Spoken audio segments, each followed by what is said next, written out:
My lady, can I check that you can see and hear us okay? I can, thank you, Mr. Noah. Thank you very much. Thank you. Mr. de Monti, before lunch, we had started to look at the CL bill scheme, and we had looked at the bank's operational capacity to deliver the scheme. One particular aspect I want to look at now is the lenders that were involved in that scheme.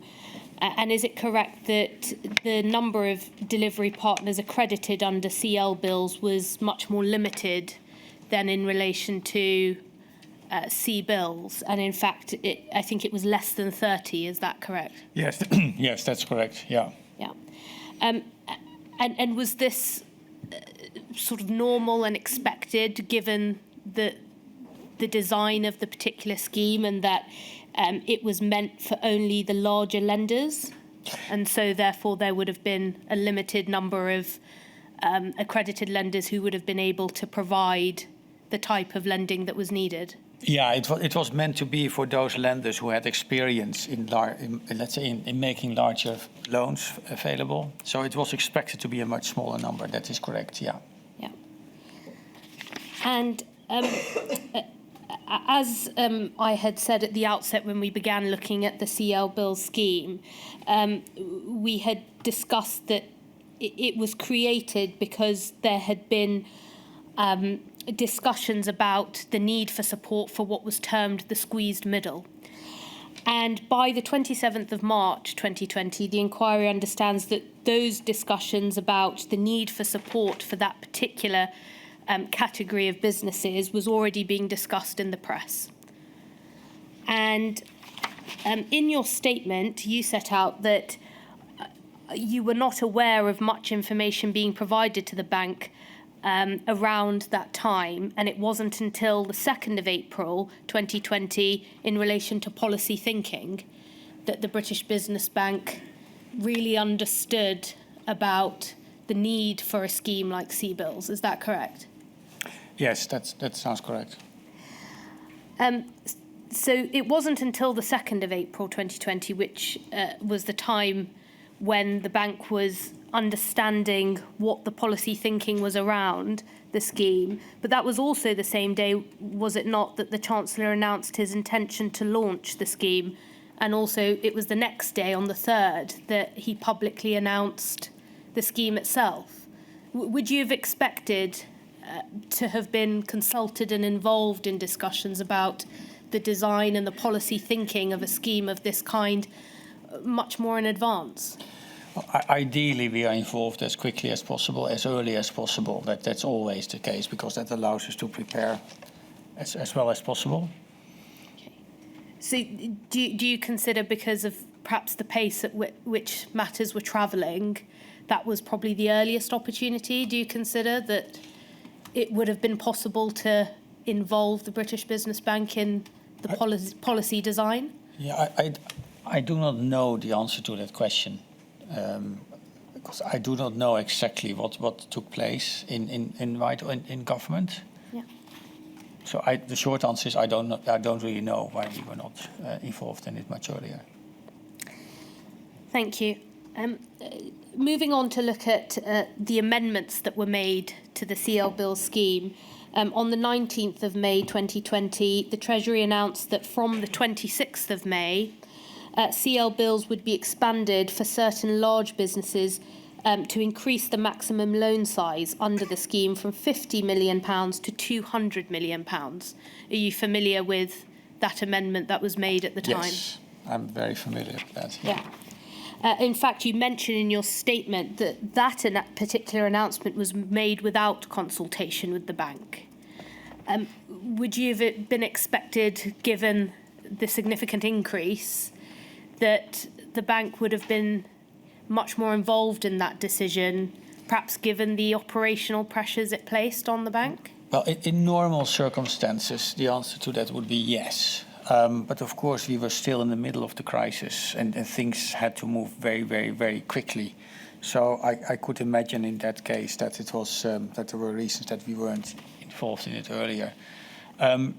Going up to 200 million is not necessarily an operational problem. It's more because it is more the mere fact that the amount is so much larger, which has an impact. It's not that booking the loan or booking the information in the system or things like that. That's not the main issue. The main issue is that, of course, 200 million is a much bigger amount than 50 million. So that obviously that was quite a big change. So what particularly about that particular change and announcement were you perhaps referring to in your statement when you said it wasn't made in consultation with the bank? Was it the fact that the loan size itself had been increased to the level it had, to 200 million? Would the bank have liked to have been involved in the decision to come up with that ceiling? Well, 200 million is even further out of our remit than 50 million. So ideally, the bank would have been involved at the very start in those conversations. But again, these were different times, and things had to move very quickly. So the government probably did what they had to do, and I don't really have an opinion about it, whether what was right or wrong. We just realized that this was what's happening, and then we got involved very quickly as soon as we heard about it. And the inquiry understands that the uptake for CL bills was much lower than that for C-bills. Do you consider that was because the nature of CL bills as a scheme was much more targeted, in that although it was a much larger scheme, it was intended for a much smaller group of borrowers? Is that why? Yes, that's exactly why. And also, of course, there was no business interruption payment involved. That was another difference. But the addressable market was potentially much smaller than it was for C-bills.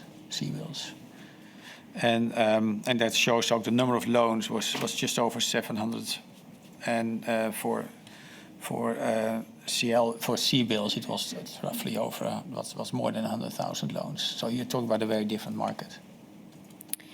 And given that the scheme was much targeted in that it was for a specific type of business that was much larger, and that there was a limited pool of borrowers who were seeking to apply for the scheme. For the British Business Bank, was the experience much smoother operationally because the volume was much less? From a pure operational perspective, it was much smoother. For example, the business interruption payment was operationally quite a big thing. We didn't have such a thing in CL bills. The number of loans in C bills were significantly larger. The number of delivery partners in the C bills that had to be accredited was also significantly larger. Whereas for C bills we had, what was it? I think for CL bills we had 27 delivery partners accredited. So that it was still a lot of work, but it was not as much work as it was for C bills because of the sheer numbers of the delivery partners that we had in C bills, for example. So from a pure operational perspective, it was not as large as C-bills. Of course, from an exposure perspective, it was a very different story. And just in relation to picking up there the number of accredited lenders under CL bills, were some of those lenders also accredited under C-bills that were carried over, or were they? Most of them, many of them were also in C-bills. That is correct, yes. Right. So that would have aided with the smoother delivery. Yeah. I want to move on now to look at the recovery loan scheme. And that was launched on the 6th of April 2021, and it was after the three initial loan guarantee schemes, C-bills, CL bills and the bounce back loan scheme. And those had initially ended on the 31st of March 2021. Would it be correct to describe those initial schemes as mostly focused on business survival, but the recovery loan scheme was geared more towards transitioning to a business recovery footing? Is that how you saw the recovery loan scheme. That's right, and also yes, that's right, and also for I think more of a focus on investments as well. So to recover, that is right. The objective was different. And it was more a step in the direction of sort of getting back to business as usual. That's right. Yeah. You explain in your statement that by the time the recovery loan scheme was introduced, the landscape as it was at that time during the pandemic, it was very different to the time at which CBILS, CLBILS and the Bounce Back Loan Scheme was introduced. Could you just set out sort of how circumstances had changed by the time the recovery loan scheme was established? Yeah, there was one significant difference was that we had a lot more time to prepare for RLS than we ever had for CBILS or CLBILS. So when we launched RLS, let's say that it was much more of an additional scheme again, and also let's say the demand was significantly less than it was for the other three schemes. So it was a very different environment already back then, which was a year after the start of the other schemes, roughly. Mm-hmm. And as you say, there was more time to be able to consider the design of the recovery loan scheme in comparison to the previous guarantee schemes which had come before it, where certain trade-offs would have been made. Just in terms of, I suspect the fortune of having those schemes come beforehand, from the British Business Bank's perspective, what lessons do you think had been learned by that stage which were then implemented into the recovery loan schemes, which enabled it to perhaps be designed in a way that was more robust? Well, some of the lessons were, for example, I'm not sure it was necessarily a lesson learned, but there were some differences. For example, there was no business interruption payment in RLS, which made, for example, a significant difference in terms of the demand that we got. There were some other tweaks. It was also that let's say there was no bounce back scheme anymore. There was no CBILS scheme anymore. So we got the feeling that there's also a lot of businesses, in a way, had the funding they needed for that short term. So when RLS started, there had been quite a lot of demand for the other schemes, obviously, before it was going to end, because there was still, especially for CBILS, you still had the BIP, which was not going to be the case for RLS. So when RLS started, it was almost like it was a more normalized scheme, along the lines as you would have done in a less severe crisis situation. Yeah. And is it correct that under the recovery loan scheme, a two-stage accreditation process was adopted? Yes, that's right. Let's say we changed our accreditation process. So under CBILS, we had to do things extremely quickly. And when we accredited people delivery partners for RLS, in some cases we accredited them. We had to go for the process again to be absolutely certain that we didn't miss anything during the early days of CBILS. You mentioned in your statement that the recovery loan scheme is potentially a template for schemes going forward. Do you still have that view? Yes, I still believe, and of course it's now differences or changes were made in RLS as well when we moved from what we call RLS 1 to RLS 2 and then RLS 3 and then the growth guarantee scheme. So some tweaks were made, but big picture, that's what it looks very much like the current growth guarantee scheme. And I think the current growth guarantee scheme would be a good starting point if we ever have a situation like this again, or a situation where we need to get funding very quickly to a large number of small businesses via a large number of delivery partners, because we have 60 plus delivery partners in RLS. So if we had to scale it up, then we already start with quite a good base of different types of delivery partners. We have the large banks participating, we have the specialized smaller banks participating, not all of them, but many of them. We have the non-bank financial institutions participating, and we have the community development financial institutions are also, a large number of them are also accredited to RLS. So we have a very good mix across the different types of lenders, which is important, because the market that's being served by the large banks, for example, is very different from the market that's being served by the CDFI sector, for example, or the non-bank financial institutions.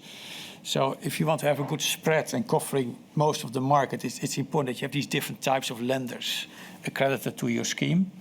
And I think that the current growth guarantee scheme is a good mix of those different types of lenders. And actually also the percentage of lending done under the growth guarantee scheme by the non-banks and the specialized banks is actually quite high, which means that there is an area covered of the market which is typically the more specialized borrowing, if you will, small ticket specialized, of course, borrowing, which is important that you do reach those markets as well if there is a crisis. And just picking up on one of the things you said there about having a range of lenders already on board and that being helpful, I think that accords with what you mentioned in your statement, that what became an issue with CBILS was that there was a one-size-fits-all approach in relation to lenders, which quickly became an issue as it impeded on the speed of delivery. Sorry, could you repeat the question? Sorry. I was just commenting on the point about having, as you said, a range of lenders on board, as is the case with the recovery loan scheme. And in fact, that chimes with a comment in your statement about one of the issues with CBILS was that a one-size-fits-all approach had been taken, which actually impacted delivery in relation to... Yeah, and CBILS covered a specific area of the market which wasn't very well covered by the bounce back, by the types of lending which is done by bounce back, which I'm sure will be discussed with my colleague. Yeah. So the short answer is yes. Thank you. I want to move on now to just look at the way in which the business support schemes were monitored by the bank, and that was done via the lender data sharing portal within the Guarantee and Wholesale Solutions Guarantee platform. Is that a structure that you're familiar with, a mechanism? Yeah, that's our platform. That's the platform that receives the data, that has received the data from all the, let's say, the three COVID schemes and also RLS, and it's still being used for the growth guarantee scheme, yes. And the inquiry's understanding from the British Business Bank's evidence on the way in which this platform was used and the difficulties in relation to the earlier schemes like CBILS was this inherent difficulty with lenders having to manually input data around the facilities. Yeah. Just elaborate on what that difficulty was. Well, that was a very important point, because under EFG, if you're a lender and you were accredited, you're one of the 42 lenders or so, and you were accredited for EFG, you were probably typing in this information for 10, 20, 30, 40 loans perhaps per year. It's all right if you do that manually. If you're talking about thousands and thousands of loans, then it's not all right to do it manually. A, it takes forever, but B, it's also very prone to mistakes. So what happened, or what was being built in BBB during the crisis, is that we had what we call an API, which is a direct link between the systems of the large lenders and our systems, so that the data could be uploaded automatically. And that was not in place on day one. It took a while to build, and it was only built for those lenders that actually had very, very large volumes of loans being done under CBILS. We also allowed, there were actually 3 ways of providing data to our systems. The other way was that they just provided us, I believe it's our CSV files, but I would need to check what the format is. But they could also provide us files that would be uploaded in our system, which is for sort of the mid-level. And then there were the very small lenders who only did a couple of loans per week or per month. They could still do it they could still put the information in manually in our system. So there were the 3 layers: manual, via files, or via an API. Well, if you think about, especially for Bounce Back, where you talk about 1.5 plus or 1.6 million loans, it was just impossible to do that manually. For CBILS, with more than 100,000 loans, it was very challenging as well, if they all had to be done manually. So that was quite a fundamental change, and we didn't have this in place on day one, and that was one of the challenges that everybody obviously was complaining about. Well, everybody, I mean the lenders, were obviously complaining about, because it was not practical to run it that way. Yes, as you say, it became impractical for high volume lenders to be able to enter the data manually. It wasn't only time consuming, you explain in your statement, but the sort of reality and the impact of it was that there was a delay between lending and data becoming available on the platform. Yeah. But also there was an increased risk of data error via the manual process that existed. Yeah, that's right. You mentioned in your answer that the platform itself had existed for use with the EFG scheme. Yeah, that's right. And between that time and the loan guarantee schemes being established, so CBILS to start with, is it correct that it was never envisaged that there would be that sort of volume, and therefore that's why perhaps it wasn't scaled up beforehand? Yes, that's right, and that was one of well, there were many things but it was one of the things that kept me alive, almost awake at night, because the system wasn't necessarily built for that kind of volume. It all works, and we had some excellent people supporting us, and we had excellent person in my team, and she ran it all she organized this all properly, and but that was a risk that had to be which really needed tending to. So the system had to be modified and changed. Yeah. And that was one of the risks at launch. And during the operation of CBILS and CLBILS, you mentioned in your statement that the bank frequently provided the Treasury with data to allow Treasury to closely monitor the functioning of the schemes. Was that essentially a workaround? I mean, how else, or was that ordinarily how data would have been shared between the bank and Treasury? Initially, Treasury or government got the information from UK Finance, and UK Finance got it from the banks on a more aggregate basis. Because our systems, we did get the information in, but we didn't get it in on time. Okay. So it took a while for our systems to be current, if I can call it that. And once that was the case, obviously our data was much more granular, and it was a loan-by-loan data. And so once we had that data, we could, well, then our data was better than what could be provided on an aggregate basis, but by the lenders to UK Finance. But that wasn't in place on day one. So it took a while for us to get the data flowing into our systems properly. And as far as you are aware, were UK Finance, I think, also sharing data directly with the Treasury? They did, or was it being filtered through the bank and then going to Treasury? No, if I recall correctly, it is 6.5, it's almost 6 years ago now, or 5.5 years ago, but if I recall correctly, they gave it directly to them. Yeah. Okay. Yeah. And you mentioned a short while ago the API, and that's the Platform Application Programming Interface. That's right. And that was created in response to the difficulties that we've just discussed. with the manual nature of the lender portal. And that wasn't operational until July 2020. Is that Yeah, that took a while. Some lenders were quicker than others. Some lenders were, let's say,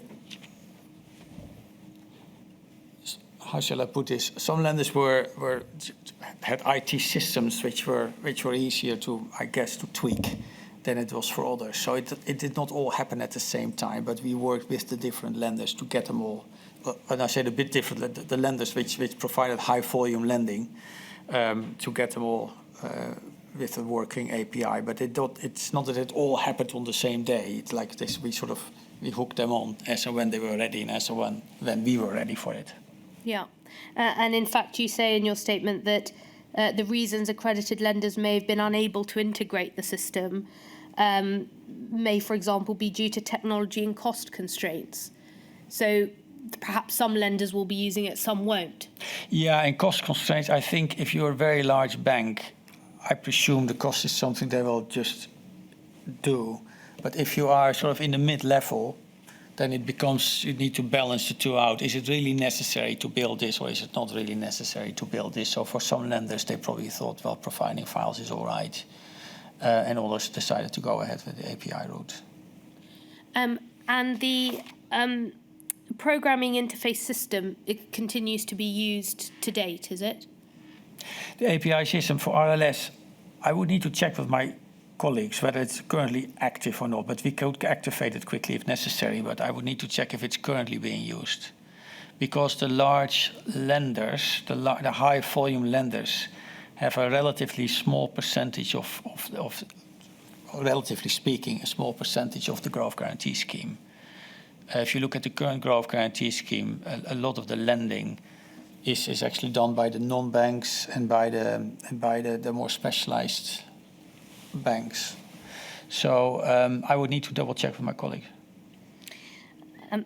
Thank you. Just looking ahead in terms of sort of monitoring of business support generally, in your view, would it be a case of standing up the interface that we've just spoken about now and making sure that it's capable of dealing with potentially large volumes? Or do you consider that an entirely new system needs to be created? I think at the moment we can adjust the system and make sure it remains fit for purpose. Like any system, at some point we would need to think about to replace it with something probably more modern, but I think at the moment it's fit for purpose. Thank you. I want to just look now finally at some recommendations and discuss those with you in terms of looking forward at the event of a possible future emergency. In particular, to start with, in your statement, you reflect that looking back on the early days of the crisis, you do think that things could have been done better in terms of preparing the organisation for a crisis such as this one. We now have the infrastructure in place to deal with the crisis much better than we did in February 2020. And in part, you refer, I suspect, to the growth guarantee scheme being a reason why the bank is in a better position in terms of preparedness.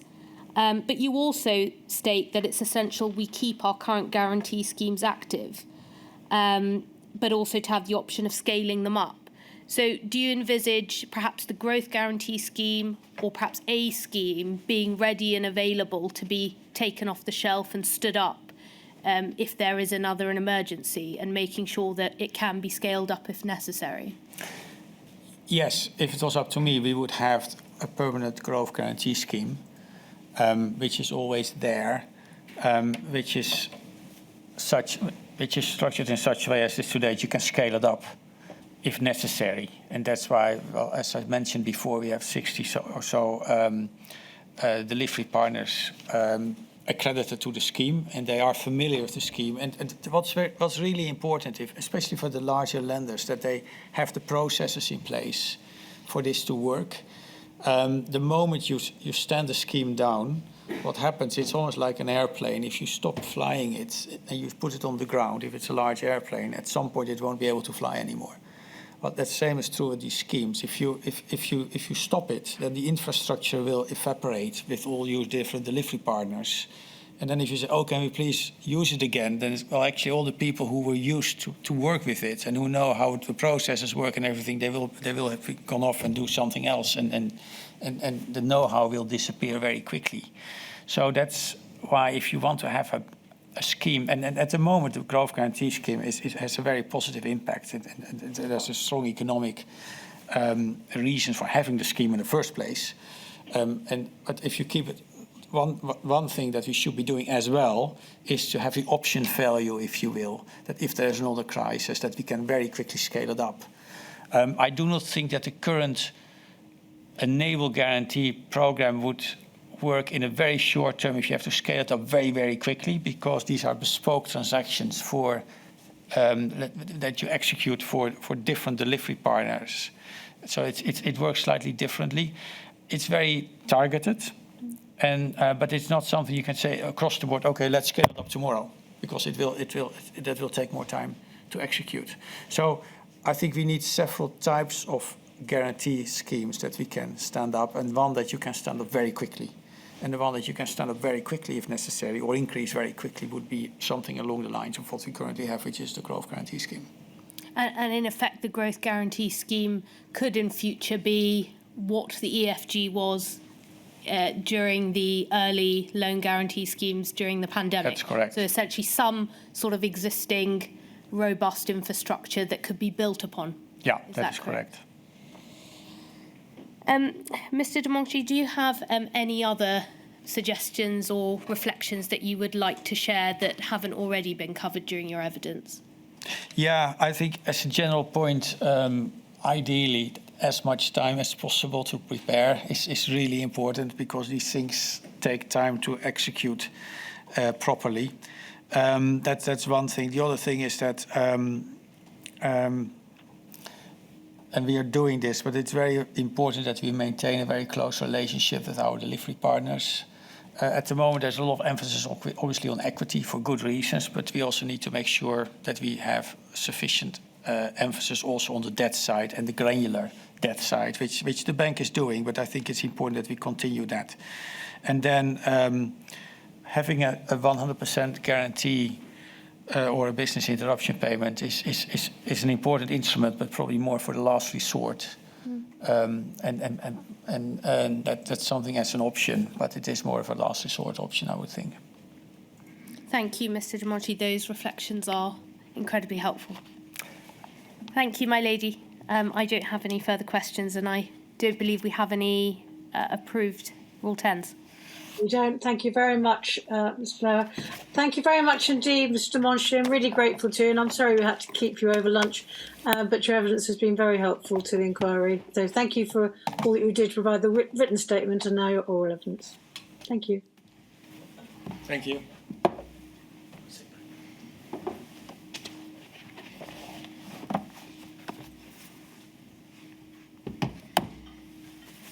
Mr. Wright. Lady, the next witness is Richard Bearman.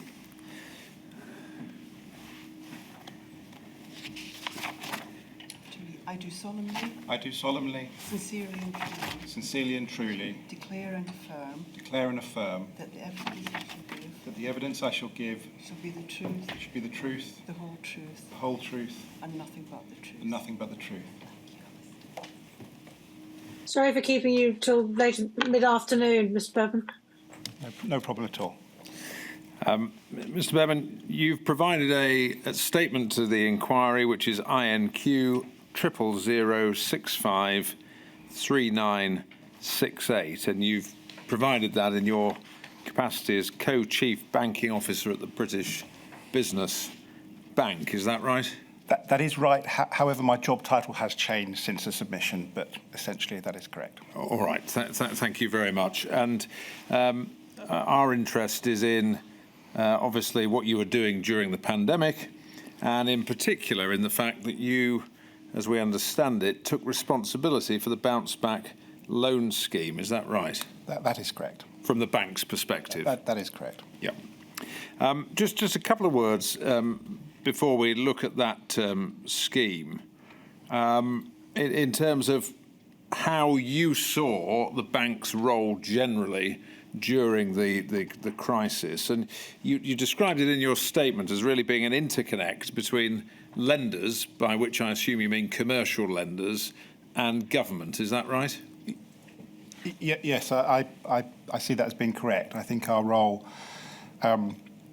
it was important to maintain that relationship between the lenders and the government. And I think also our role was also to, at the right appropriate times, to represent the sort of the customer, the businesses as well, to make sure that almost those three relationships were almost interconnected from a thinking perspective and from an implementation as the schemes went live and we put controls in place and so on and so forth. Okay. And in that capacity, really representing all those different perspectives, bringing all that together, if you like, also you had a responsibility to, wherever possible, ensure that public money was protected. Is that right? Yes, I see that as a key responsibility. I think there was bounce back loans was clearly a huge scheme with a lot of public money at stake, and a key part of our role is to ensure we protect public money and ultimately, where necessary, hold lenders to account, to consider how we can minimise losses, so on and so forth during the scheme's life. But I think also, as I say, to make sure that the lenders and the commitments made to them are represented back into bank and to keep the positive momentum of the scheme going. Yeah. And you put it very pithily, if I may say so, in your statement, but that it might have been said in 2008 during the global financial crisis that the banks needed the government, but in 2020 it was very much the government needing the banks to lend, to maintain liquidity and keep businesses afloat. Yes, I agree with that. I think once the decision was made to have loan schemes of this scale, I think the government needed the infrastructure and the operational capacities of the banks and the lending community to deliver the schemes. Before we look at the bounce back loan scheme, can I just pick up on one issue about structures in which the bank was operating and accountability, really? I just want to ask you for your view about this. The government department that was responsible for the bank, the sort of sponsoring department, if you like, was BEIS. Bounce back loan scheme policy was coming from Treasury. The responsible accounting officer, therefore, was in a different department to the department that was really setting the policy. From your perspective, did that lead to some confused lines of accountability as to who was responsible or not? I don't think during the heat of that period in April through May and the early months, I don't think so. I think it was very clear where the decisions were being made. We were operating across government at extreme pace. I think having clarity decision making through Treasury, I think, was actually helpful. I think it did create some sort of almost governance sort of challenges, and I think it was important that once the schemes were live, some of that was essentially sort of tidied up and dealt with. But I think in that key period, it was very clear who was leading on the scheme, who the decisions were coming from, and it perhaps may have been uncomfortable at times for those within BEIS, but I think from a decision making and doing this at pace, I think it probably helped. We heard some evidence yesterday from Sir Charles Roxburgh, second permanent secretary at the Treasury, on this issue, and he his evidence broadly aligns with yours. But one suggestion he made was that if there was a concern about accountability, public accountability to Parliament for money, then one suggestion was, well, temporarily accounting officer responsibility could have been moved to the Treasury, but he was very much of the view that the bank should continue to sit under BEIS. Where do you sit yourself on that? I don't think it's for me to opine about sort of where we sit in the long term. I think during that period, potentially you could have done something along those lines, but I'm not sure it would have had a huge impact on the way we operated. I think I referenced in my statement that it was a little bit sort of blitz spirit at the time. We were all in this together. I think Bays were a voice in the room, but there was clear leadership coming from Treasury, and I think in that particularly intense period through April into May and perhaps into June, I think we made it work. And so I think sort of a moving of where the accounting office sat probably wouldn't have had a direct impact in terms of just delivering the scheme at the pace that was required. So day-to-day, operationally, you don't think it would have made any real difference? I don't think so. No, all right. Well, let's move on then to the Bounce Back Loan Scheme. Just a bit of context. Announced on the 27th of April 2020, it was going to have a different name. It was going to be the Coronavirus Small Business Interruption Loan Scheme. Correct. But it became the Bounce Back Loan Scheme. And we understand that the primary motivation, the driver of this scheme, was the need to substantially increase the volume of loans that were being delivered at the lower end of the market, if you like, speedy delivery of money to small enterprises. And I want to, against that background, come on to the bank's capacity to deliver that scheme at the time it was first suggested. And really, my questions are directed at two things. At the time, did you actually think, we know you went on to do it, but did you actually think you had the capacity to deliver a scheme of that scale, the number of applications, at the time this was first mooted? Or was it a sense that you were the only show in town in that there was no other body that was going to be capable of doing this for government? How did it feel to you? I think probably a bit of both. I don't think we appreciated at the time actually the scale it was going to move to. I think some of the early, we knew it was going to be large. We knew it was going to be sort of considerable scale and likely to be unlike anything that we had seen in the UK before. I think the early sort of forecasts were talking around 800,000 loans to be provided, and as we know, it was considerably more than that.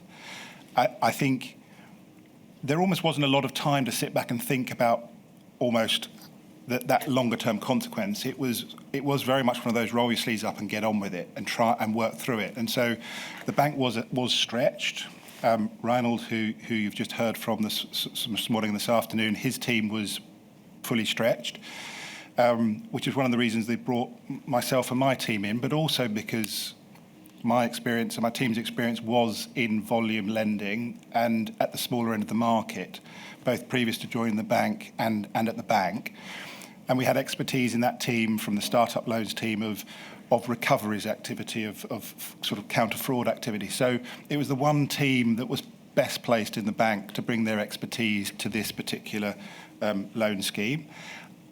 But the second part of your question, I think there was an element of that as well. It was almost, well, if not us, who else? And I think, without being sort of corny, I think that, go back to that, there's that blitz spirit where you're working together with Treasury, with Bays, with others, to kind of, okay, it felt like the Sybil scheme wasn't delivering what was required at that small end.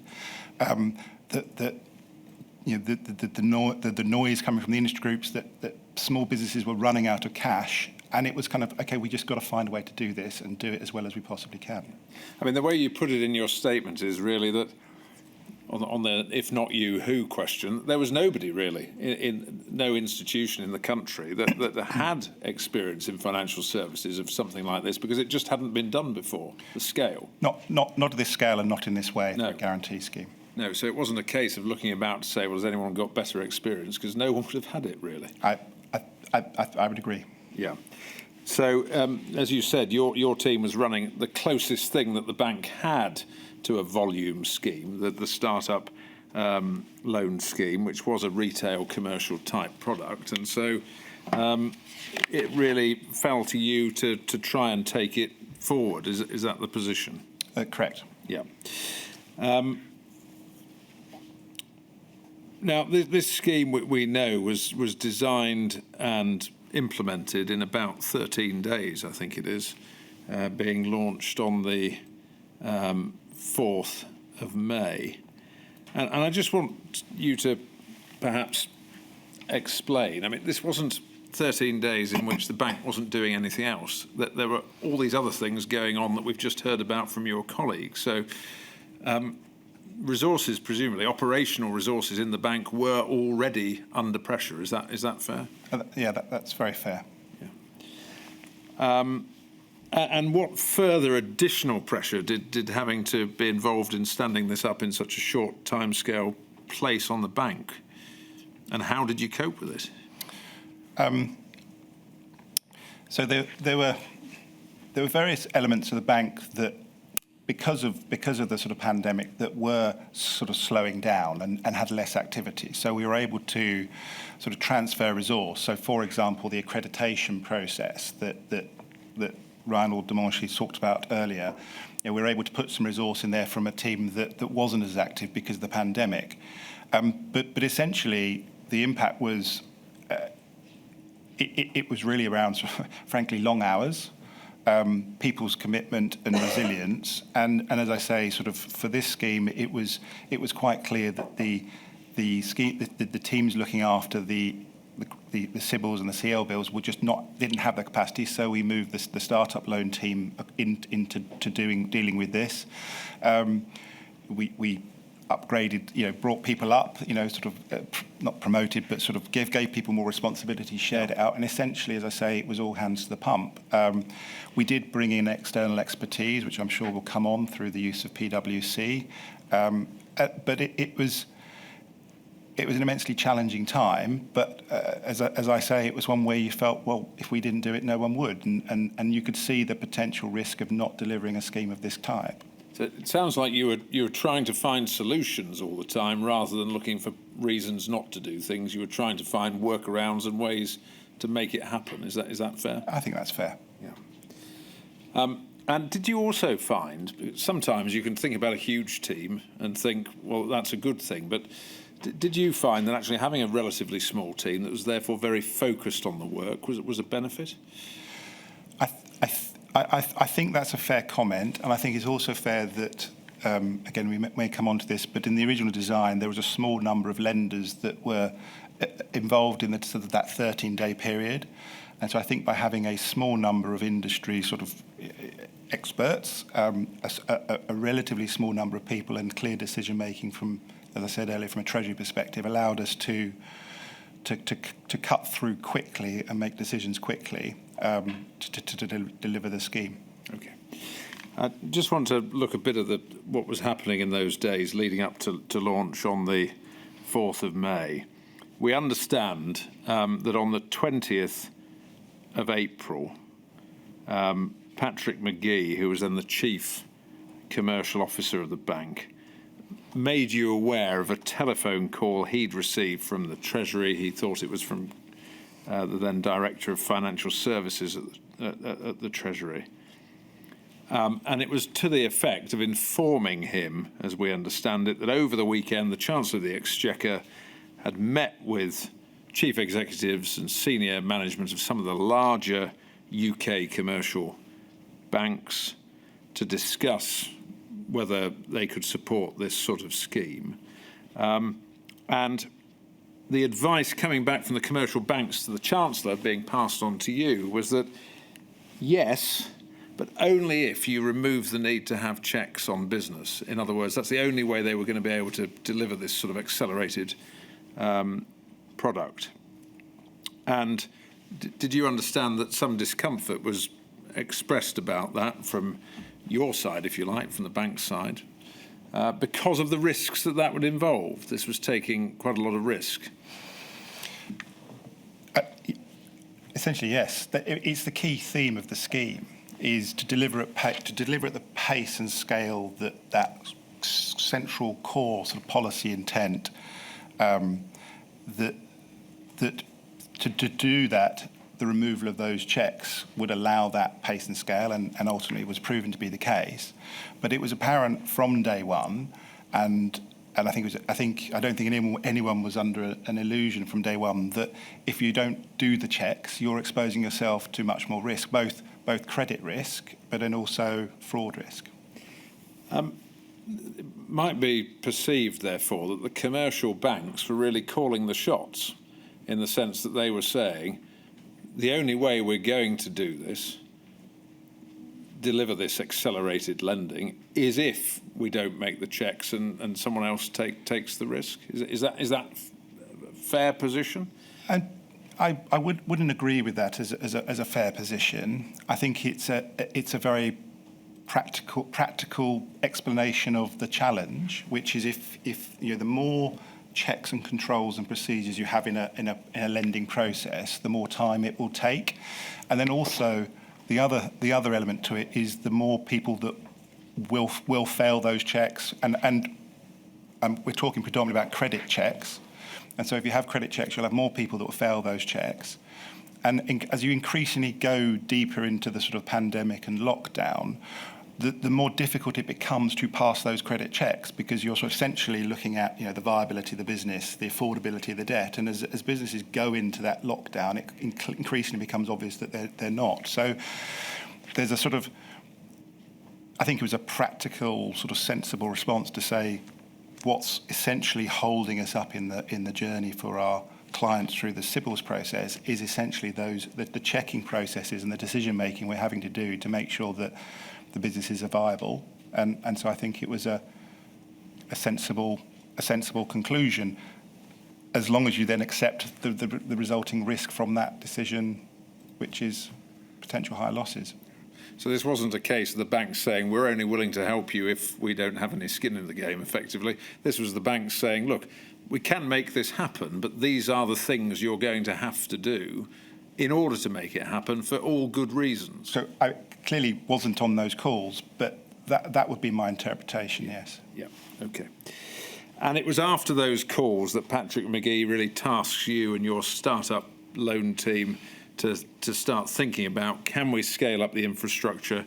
Can we deliver hundreds of thousands of loans in a very short period of time? Is that right? That's correct. Patrick stayed heavily involved and was hugely supportive. But yes, at that point it was very much start thinking about how could we make this work. We went through the process of thinking around, is there a way of scaling up startup loans, for example?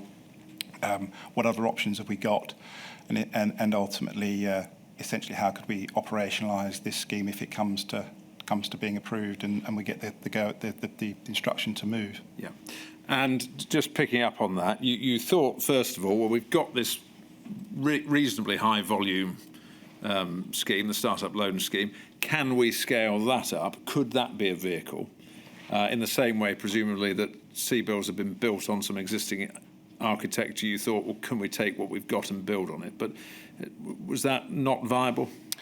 I think we did a very quick review of that, reached out to some of our partner organisations that are involved in the startup loan scheme, and while we concluded we could scale it up considerably, the two sort of blockers to it is it was very clear quite early on that we wouldn't be able to scale up to the volume that was going to be required. So the sort of startup loans was delivering around 11,000 loans a year, and we felt that without huge structural sort of IT infrastructural changes, we could probably push it to about 100,000 loans, which was way short of what was being predicted. And then also, I don't think we could necessarily have delivered it in the timescales that were required. So we relatively quickly discounted it. And going forwards from that first call with Patrick Magee, I think there was then a meeting on the 20th of April, is that right? From memory, there were a number of meetings. Yeah. There was a critical meeting where, yes, we gathered with lenders and started to play through the options. So this was really a sort of round table. Let's think about how we could do this. So acting collaboratively with the commercial lenders and just working it through. Is that right? That's correct. Yeah. And one of the things that was clear from the Treasury, is this right, was that the Chancellor was determined that however you did it, the money had to be delivered, the loan approved effectively within 24 hours. Is that right? That right from the outset, that was a sort of a guiding principle. Now- We were able to tweak it a little bit further on into the scheme's life, but in that, that was very much a sort of a guiding principle. Now, as a banker, that might make you feel a bit weak at the knees, but I mean, how did you react to that in terms of whether that was going to be achievable, 24 hours to get the cash out of the door? I mean, it really comes back to the discussion we had a moment ago. It was very clear that the only way you could do that is to do something quite almost revolutionary for the industry of to deliver the funds without having the checking processes in place that essentially build it's not just the checks and controls, but almost builds time into the journey to allow things to be considered and reviewed. But it was very early on apparent from speaking to the lenders they felt it could be done. I mean, they were equally, the chief executives perhaps were on the call at the weekend, and then on the Monday we were speaking to more of the senior, sort of more operational folk, and there was clearly lots of people thinking, how can we do this? Is it possible?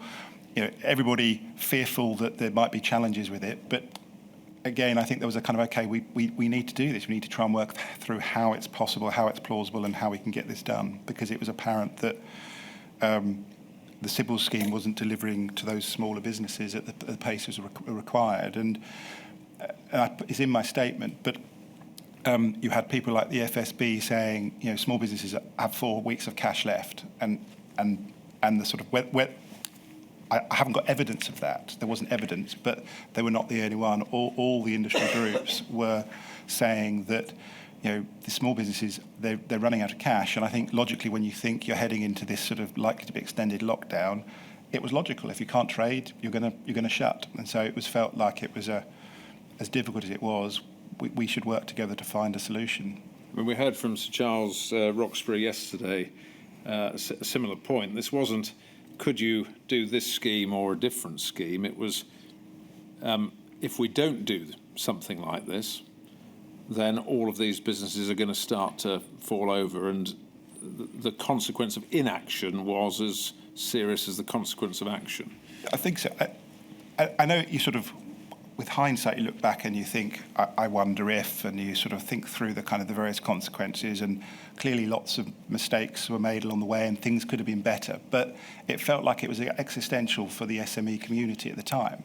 Yeah. Because if you had 4, 5, 6, 700,000 businesses all failing at the same time, you sort of the conversations were, what sort of economy will we have left for us when we get out of the other side of the pandemic? I think it was obvious from the outset, as you said, that there were going to be high risks in this sort of scheme in terms of loss, so commercial loss and or fraud.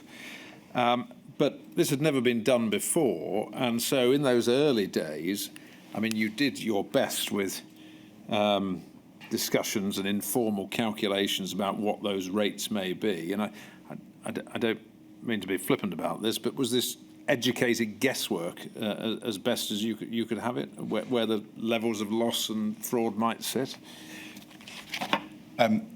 Not far off. I mean, I think we had points of so I think it's in one of the pieces of evidence that's there. So I did some work using our startup loans as a proxy. It was the closest thing in that it was high risk lending because you're lending to startup businesses. You're taking more risk with it. There were smaller businesses, and so I sort of explored that scheme and used that as a proxy, and then built some estimates, as did colleagues. But there wasn't a lot to base our forecasts on. No. At that stage, obviously, we developed methodologies as we developed the schemes. Yes, that work continued as the schemes were developed. Okay.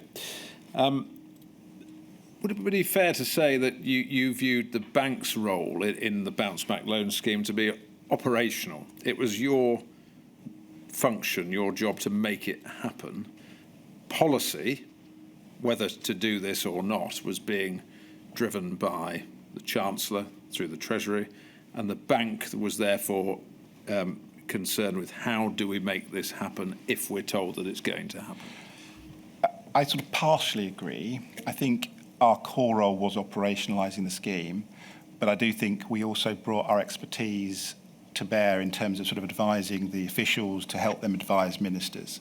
So I think there was that advisory role, and we were sort of heavily involved in terms of the evolution of the guarantee documents, the scheme, the principles, the sort of the rules by which they were governed. But ultimately, the decision making rested with Treasury and partially, as we discussed earlier, with BEIS.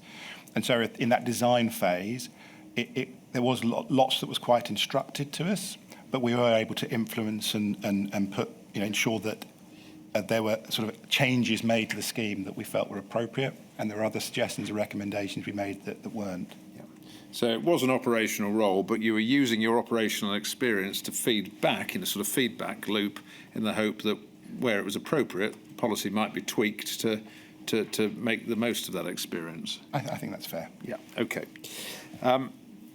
So that was the 20th of April. Come the 23rd of April, so just 3 days later, the bank was, I think, told at 10:45 in the morning that there was a draft ministerial submission being prepared that was obviously going to be pretty fundamental to the future direction of this potential loan scheme. And I think the bank was given less than an hour to review the draft and provide comments. I won't go through the blow by blow what happened during that day, but by the early afternoon, there'd been another iteration of the submission, and you'd got an hour and a half this time to respond, and the bank did respond. That's perhaps an indication of how quickly this was all moving. Is that fair? Yes, I think it was moving at extreme pace. I think just to be clear, while we didn't feed directly into that ministerial submission, all of the calls that were taking place before that allowed us to sort of put input into the general scheme design. But no, I think that's very fair on that day. It was moving fast, and sometimes almost the kind of that governance process was always struggling to keep up. But I think that, as I've already said, pace and scale were the kind of driving forces for this scheme, and that was again a day when pace was definitely the word you'd use. Did you feel that really whatever you had said, this was a done deal? It was going to happen. You were going to be told to get on with it, or did you feel that you were being listened to and that feedback was being taken taken on board? I think feedback was taken on board. I'm sure we'll come to it. I mean, we issued a reservation letter which shows the strength of our concerns about the scheme, and I imagine we'll come to that later. But we were listened to. So in the original sort of no controls, no tests, sort of no checks was very clear, and we were able to sort of make it very early on, highlighted the fraud risk, and we're able to sort of get that kind of ministerial treasury sort of view change so that we were then able to get minimum standard fraud checks embedded into the scheme. So we went from no checks to having fraud checks, some fraud checks. So that was an area we were able to influence the design of the scheme. And there are other examples as we went through. I think there was probably a point, shortly before it was announced in Parliament, where you felt, okay, this or a version of this is going to happen. We just need to make sure we do the best job of getting a commitment that we can operationalise and minimises any of the risks that we perceive there to be. Is this right, from your perspective, that the only policy objective that you could detect from the ministerial submission really was this need for an increase in the speed at which smaller loan applications were being processed to deliver lending to small business? I mean, essentially, yes. As I saw it there, the key policy, the key intention here was to ensure that we got funds to those businesses that were excluded or not able to get funding, to keep them in a position where they could continue to operate. And to achieve that, we had to do it at extreme pace and at extreme scale. Yeah. I'm just going to ask that one part of the submission is brought up on the screen, just to look at it. INQ 000594680. Could I have, please, if possible, and I'm sorry to jump ahead, but could I have page 9, paragraphs 45 and 46? This is the section of the submission that deals with fraud risk, and I'll just read it into the record. It says at paragraph 45, during scheme design, it will be important to consider how to minimise fraud risk, including how borrowers should be required to demonstrate that they have a genuine business and how to deal with multiple applications from individuals with more than one active business. This reflects the fact that by comparison to other countries with similar schemes, setting up a business in the UK is far easier. As part of this work, government will need to define a cut-off point for eligibility, with only businesses which were established before that point being eligible to apply, and such a solution will need to be workable for unregistered businesses. That's all the submission says about fraud, as against a scheme that you and your colleagues in commercial banking could all see from the outset was, putting it bluntly, risky in terms of fraud and error. Do you think that set out clearly enough the sort of concerns you had about the scheme and the risks involved in it? I actually think that what this document, or what these two paragraphs do, they do hone in on two of probably the biggest areas of fraud risk. So, we could have a debate. There are other fraud risks out there, but these are two of the areas which I think throughout the scheme's life were a particular challenge. I don't want to cut off your train of thought, but just so we can understand that while you're dealing with it. Yeah. Those being first, the risk that people would make multiple applications under different businesses, yes, to different lenders, therefore significantly over-leveraging themselves and beyond their ability to repay? Correct. So very early on, this was one of the risks that we sort of identified as being a key fraud risk of the scheme. We instructed PwC that did a very quick review with the lenders before the scheme launched. It came through that review as a key risk.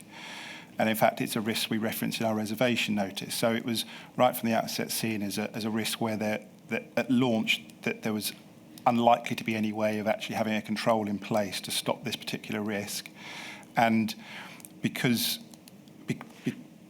of the ability to have sort of accounts up and running, almost sitting there dormant, and the sort of knowledge that you have company formation agents, and you've got sort of there's just an allowed, or it was very much allowed, that there's potentially quite a large reservoir of dormant accounts that could come into play, and if they could access multiple banks, they could get multiple loans. Okay. And then this point about eligibility, this is that those who were determined to commit fraud as opposed to apply for money that they might not be able to repay, but fraudsters could just set up lots and lots of companies and make applications for lending. Yeah, so that was sort of another area where we were able to put something into the guarantee and a condition upon the lenders that they would have a process to actually identify this, but it was very key that if there was a business, that it had to be operating by a specific date. The business had to be set up so that exactly that while there may be lots of dormant companies that are already started, that we weren't almost adding to that problem by allowing new companies to be formed, and then them sort of potentially accessing the scheme fraudulently. Okay. I just want to pick up one other paragraph from this submission. It's paragraph 8, actually, if we could go back to that, page 2 of it.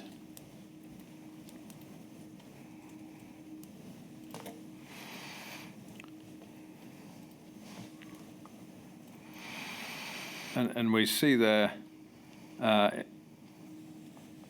sort of in the middle, that there are several other routes which could be explored to further simplify the scheme or otherwise increase pace.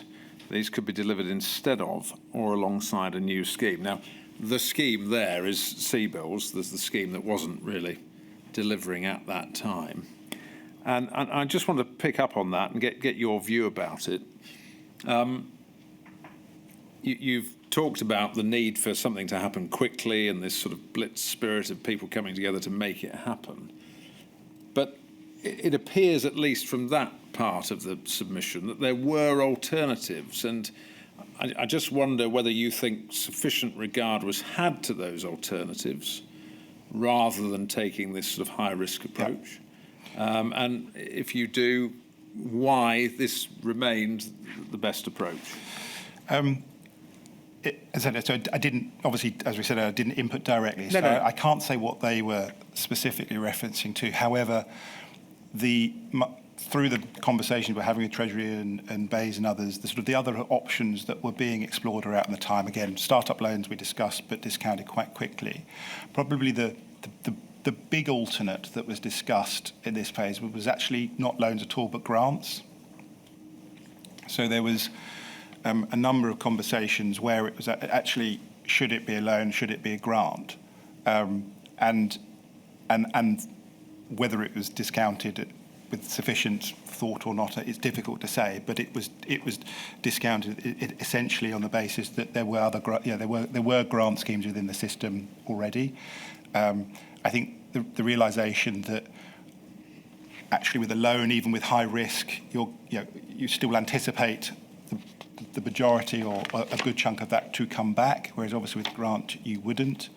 And the sort of views that things like fraud risks were equally potentially appropriate for grants as they were for loans. So that was one other option that was considered and discounted along the way.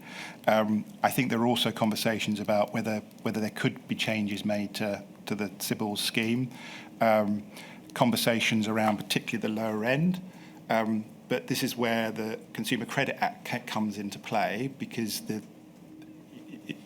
ended up in a situation where we removed that as a consideration for bounce back loans. But a lot of the lenders found it quite complicated to think about how they had a scheme that actually then you had CCA loans within it, and or a dual scheme where perhaps some did and some didn't. So it was just an overly complicated solution to try and further develop CBILS, whereas it ended up, I think, being this as the decision, because it by its very nature started to look simple and therefore easy to deliver at speed.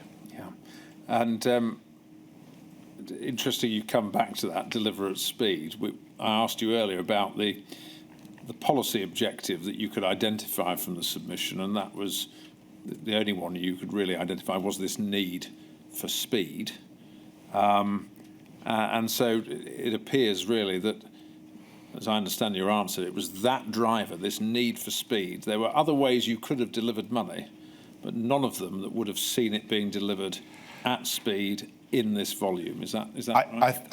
I think the second point is just as important, at the volume. Yeah. I think there were other options. Startup loans couldn't deliver the volume, possibly not the speed. I think if you made further adjustments to CBILS, it would probably take longer. But so I think it was speed and volume. Yeah, it was when you put those two things together, they really began to dictate that the only way of doing it was through something new, bold and innovative that hadn't been done before. I think that's fair. Yeah, okay. I'll just start another topic. We won't have time to finish it before we need to take a break, but I'll make a start because there's quite a lot I want to cover with you, and I'm trying to motor as quickly as I can. Fraud risks and operational challenges really is the next topic.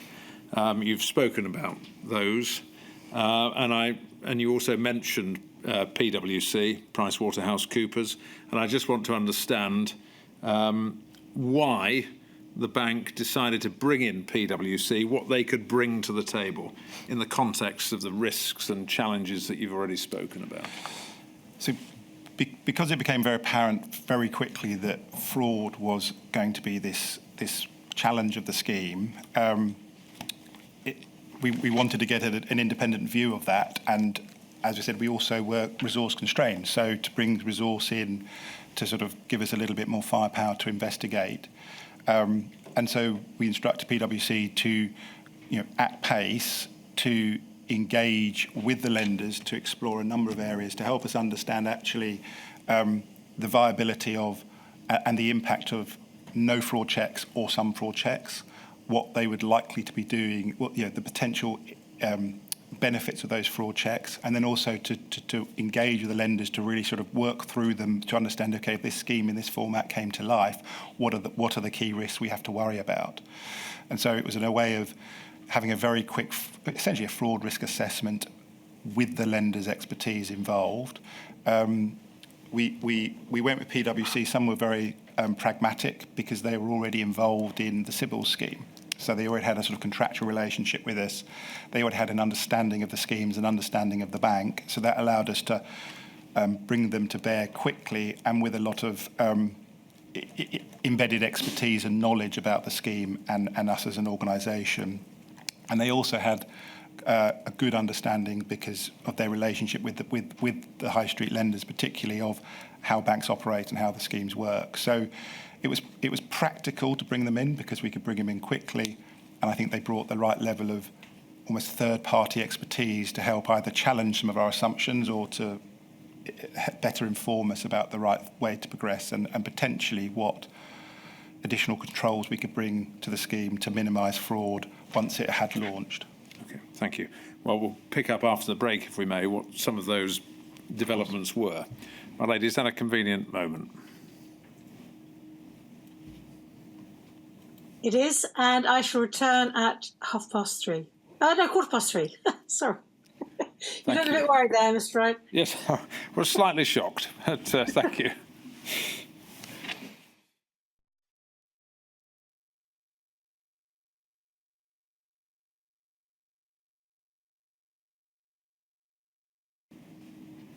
Mr. Wright. My lady, I hope you can still see and hear us. Yep. Thank you. Thank you. We left before the break talking about PwC coming on board and the assistance that they could give.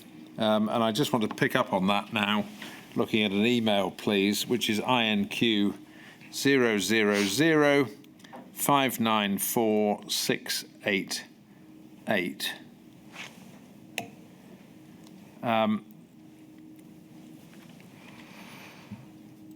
This is from Patrick McGee, is that right? Yes. And we see there my comments attached. I'm not sure where the idea of removing KYC came from. KYC is Know Your Customer? Correct. That's a banking convention, effectively. It's sort of a standardised phrase for the checks you do, particularly when you're onboarding a customer to make sure you know who they are, etc., etc. And also you'll tend to do them at regular stages during the relationship to make sure that KYC, that Know Your Customer information, is up to date. Yeah. That is one set of checks that stays. It is fraud and credit checks that HMT seem to be cautious about including. Their insistent previous CCJs are fine, and we had to push hard to have basic fraud checks allowed. So is the position as set out in that email, as you understood it, that the Treasury was keen there should be no checks of fraud and credit, and that the bank was pushing back against that and saying, look, there are basic things that we really need to keep because they won't delay delivery of money, but they're essential? Essentially, that's correct. I think there was a little bit of nuance there. Is we were sort of talking about things in the knowledge that they might delay a little bit, and then that was back to that question of the 24 hours. But essentially, you're correct that from my recollection, the starting point was no checks at all, and we were pushing to try and make sure that there were some, as I say, minimum fraud standard checks that are embedded in, which we were able to succeed with. And we did have sort of long conversations about CCJ. May I just elaborate a little bit about credit checks? Yes, of course. That's helpful. I think one of the areas, and I actually look back and think, one of the areas I wish I'd sort of perhaps spent more time trying to talk it through. I think while we had fraud checks in there, I think it perhaps wasn't fully understood at the time actually how important credit checks were also to stop fraud. Because for most of the banks, these checks, they're all intertwined and they're all embedded with each other. And so if you're going to lend money to an organisation, you will spend time looking at affordability, looking at the turnover, looking at the nature of the business, looking at sort of transactional history to understand, can that business afford the loan? And so by doing that, you therefore also find out if there isn't turnover or if there is a problem or if there is an issue. And I think while the CCJ was a good example where we spent time trying to explain, yes, it's a credit check, but it could be very helpful in stopping fraud, we had a lot of conversations at that time about checks and what we could ensure were kept and what weren't. But I think it's important to say that in a BAU scenario, actually these things are all intertwined and they're all interconnected. And I do think with retrospect that, as I say, probably could have done a better job to ensure that that was understood. Understood, yes, but what credit checks do you think that you could have retained, well, not retained, because I suppose the scheme didn't exist, but introduced, that would have had that benefit, but wouldn't have slowed down delivery in hindsight? It was very clear we weren't going to have any credit checks, but I think the one area which I probably spent a lot of time talking about, and this continued after the scheme had launched, was CCJs, so county court judgments. As I had a lot of conversations about, yes, they are there as a sort of credit check. They're used by a lender to sort of see if something had happened in the past where that business or there was some sort of judgment against them, whether something had gone wrong in the past. But we were sort of making the point that perhaps surely there's a number of CCJs that perhaps imply fraud as well or imply perhaps poor behaviour. And that was one area where, again, I do think, if we did this again in the future, I think having some sort of minimum number of CCJs, let's say 3 CCJs, if you've got more than 3 CCJs on your records, either it is declined or further investigations are done. Right.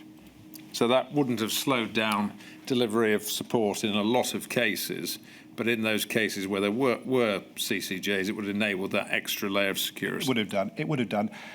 I can't say for sure it wouldn't have slowed it down because in the end we didn't do it, but I think it could have been delivered within the timeframes. But I can see the counterpoint from a Treasury view, which is every time you put a check in, you are adding the risk of slowing it down, and you're also adding the risk that there'll be a population of genuine businesses that fall into the thing where they're kind of, oh, maybe there's a problem here, and their debt is slowed down, even though they're genuine. So every check adds a layer and adds complexity and adds that risk. And as I say, that wasn't one that we were able to convince officials that we should have that put in. It isn't the case, is it, that the Treasury was anti-checks per se, as we understand it. It was that the Treasury was anti-checks that would have the effect of slowing down delivery. Is that right? I think anti-credit checks Per se. Okay. I think, but we're quite happy as we demonstrated because we're able to put checks in. Happy to have checks in place that related to fraud if they could be done with the loan still being delivered for the majority of applicants within that 24-hour period. Okay, thank you.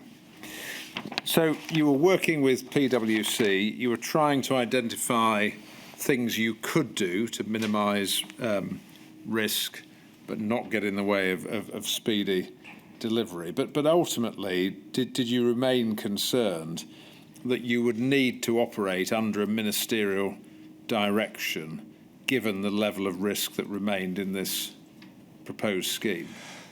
So the actual decision-making discussions re ministerial direction were predominantly in our sort of CEO, Patrick McGee, and board level. So I wasn't party to those conversations directly, but I obviously read the minutes and explored that as part of the submission.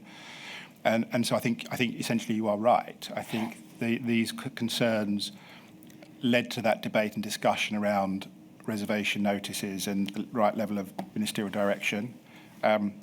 it was more than just the fraud. It was about propriety, i.e., the bank has sort of embedded really core objectives, and so there was also a concern around our objective of ensuring competition in the marketplace. So that was a concern.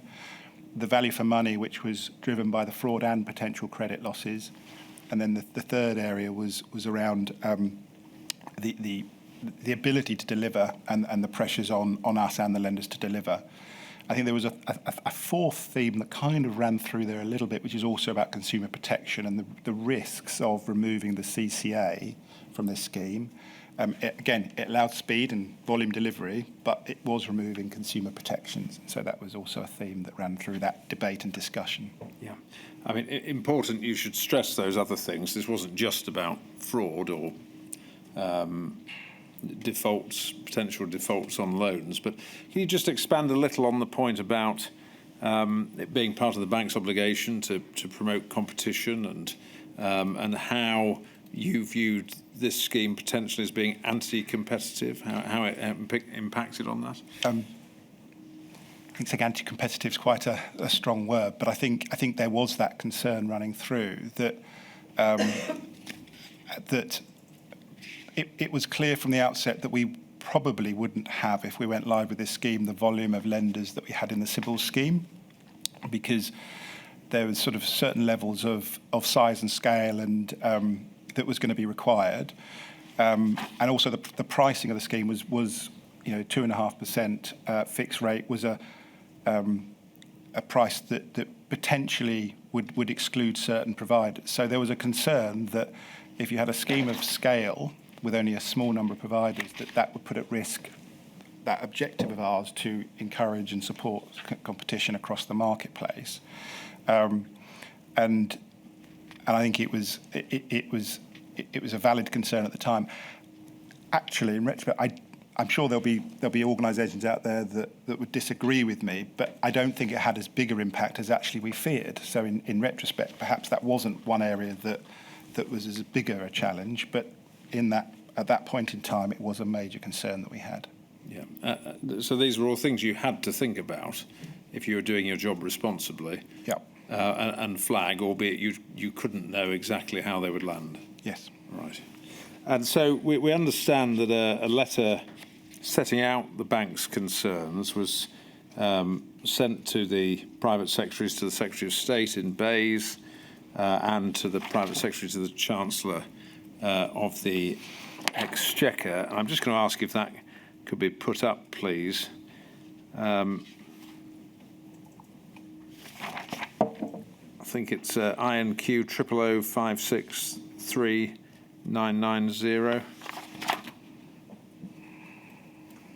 Yeah. So this is to Sam Beckett. I think she was the Permanent Secretary at Department of Business, Energy and Industrial Strategy. Is that right? Yes. And this sets out, I think, that if we just go down, we see at the bottom of that letter significant risk of fraud and abuse. And then over the page 2, this potential negative impact on the sector. That's the sort of competition point I think you've just been speaking to. And then this point about whether it's operationally deliverable. Is that the other point? That's essentially the third point. Yeah, that's the third point. And just under that, again, it raises this. We've flagged, and I say again, we've seen something similar earlier. Flagged to officials there are still alternative options for ministers that would address many of the remaining obstacles to the swifter delivery of lower value loans through the current CBILS. So the bank was still exploring, was it, whether there was another way, a third way, if you like? Essentially, if this is a very compressed period of time, so the sort of discussion we had earlier, I think, is still just as relevant here. That these discussions are all very live, happening in sort of 24, 48 hours. So I think it's sort of incumbent upon us to sort of, if we have reservations about something, to be trying to make sure we are flagging potential alternatives. personal view that by this stage, I think those alternatives were running out of sort of steam, essentially in terms of how they had been. Definitely by this time, startup loans had been discounted.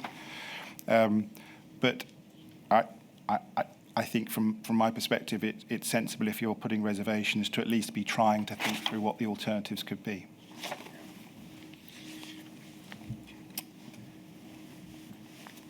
I think the Chancellor made an announcement on the 27th of April about the scheme.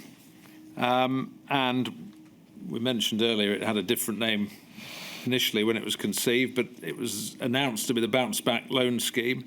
I don't think the bank knew about that name or had been consulted on that, but that's what it was called. What you call it, I suppose, doesn't really matter that much. But it wasn't just what it was called, was it? There were also, in the announcement, changes to the size of the loans. So it had originally been envisaged to be 25,000. Now it was said to be 50,000. Is that right? Correct. And that hadn't been discussed with you and your team before it was announced?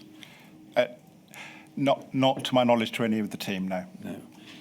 I mean, what was your reaction to finding out in that way, by finding out by a public announcement?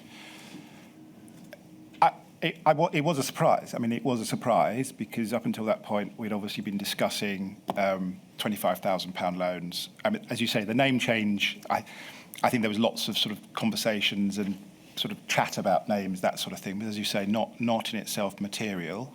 I think it was a surprise. And as I put in my statement, I think as far as I was aware, that lenders and officials weren't aware. I'm sure some would have been, but not the ones that we were dealing with. So it was a surprise.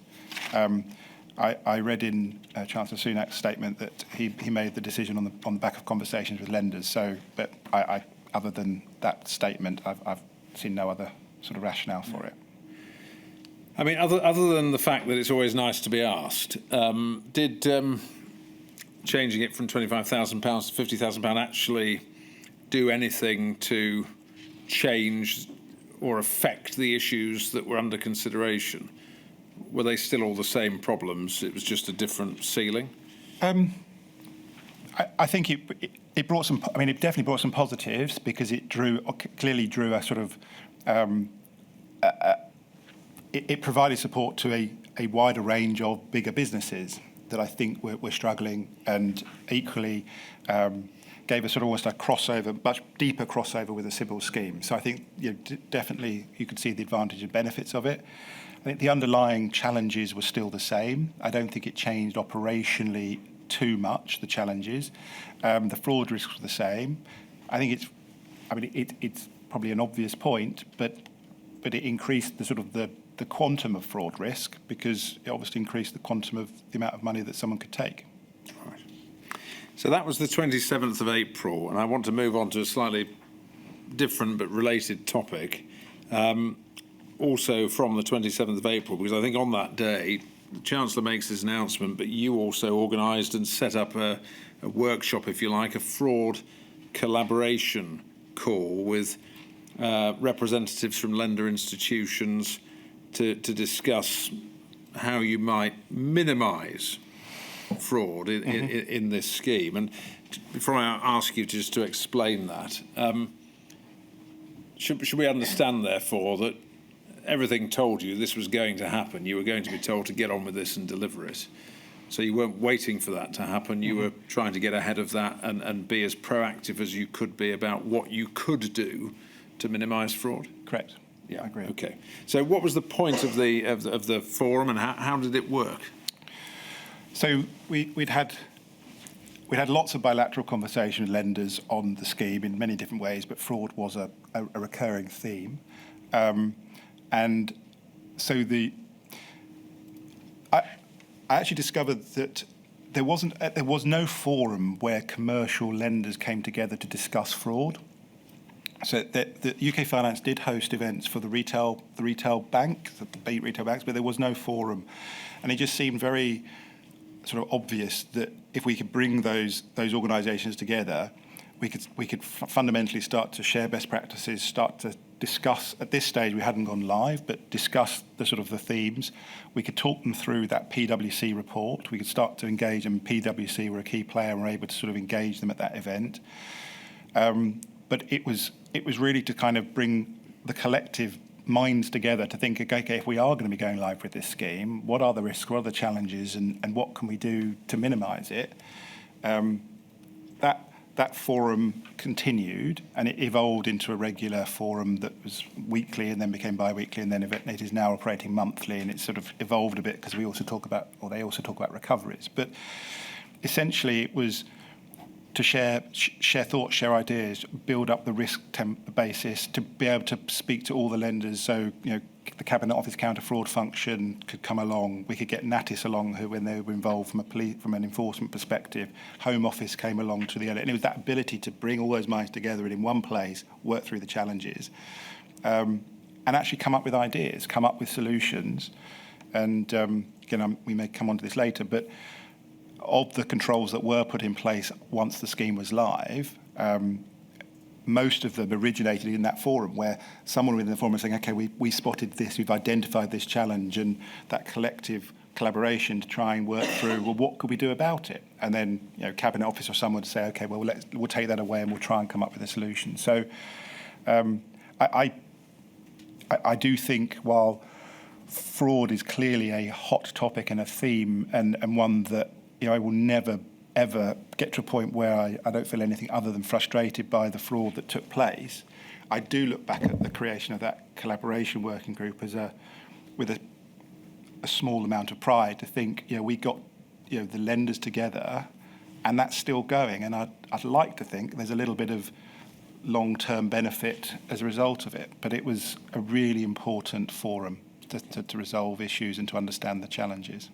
And just to take an example, as we understand it, that emerged from that forum, one idea was to set up a database that could capture duplicate applications which were flagged as a potential problem. And I think subsequently that was worked up with CFAS, is that right? That's correct. We talked about it earlier, right from the outset, from the PwC report, from the lenders' concerns. It was always going to be a very big risk sitting in this scheme. Sometimes called multiples, sometimes called duplicates. But that risk of fundamentally someone going to two different entities, two different banks, and getting twice as much money or more than that by having multiple loans. So we didn't have a control on launch, but through those forums, the issue was thrown around and ideas formed, and ultimately I was able to engage with CFAS and set up this database so that, and it was crude, it was rudimentary, it was put together very, very quickly, and it had false positives, and so it wasn't perfect, but it gave a solution to allow a lender, when someone did apply to them, to essentially check, did they have a loan elsewhere, and if not completely removed, but to minimise that loss. But it took time to put together. But I think getting that database together in the time frame we did, I thought was quite an impressive feat. Others may disagree. And as you say, that continues to meet today, monthly. That forum, absolutely. Yeah, and so it's obviously had benefit outside the pandemic. I really would hope so. I think it's one of the things I would hope continues. I think the commercial banks coming together and sharing their experience around fraud, and as I say, now they're exploring recoveries, and it is still heavily focused on bounce back loans. But I would like to hope that is something that is a little bit of a positive legacy from the fraud experience of the banks, that potentially we minimise fraud, and if ever we do have to head into a crisis in the future, we've got a forum that's already up and running and already operating. Okay. I think there are other fraud forums at the same time. There was the COVID-19 Fraud Ministerial Board. Is that right? My understanding, yeah. Yeah. And that was one I don't think I was attending. You weren't in, right? Okay. And the Counter Fraud Forum, were you familiar with that? So we had a counter fraud forum within the bank. Within Yep. the bank. And there were lots of forum, and my apologies for being slightly sort of unsure on some of this, because a lot of the names changed, so they were retitled as we went through. But essentially, we had within the bank a fraud forum where we focused on almost ourselves and what we were dealing with. So your internal checks, internal. your internal systems, those sorts Absolutely. of things. Okay. And then there were sort of multiple forums chaired by BEIS that brought together sort of officials for, so you had to have BEIS, Treasury, Cabinet Office and others, and they were looking at it from a kind of a multi-departmental perspective. Okay. Before the pandemic, if you looked at the bank's internal counter-fraud capability, was it sufficient to cope with what was happening and the volume and this massive explosion in volume? Or did you have to step it up, and if so, has it remained stepped up? I think it was fit for purpose on the way in. I don't think any elements of the bank were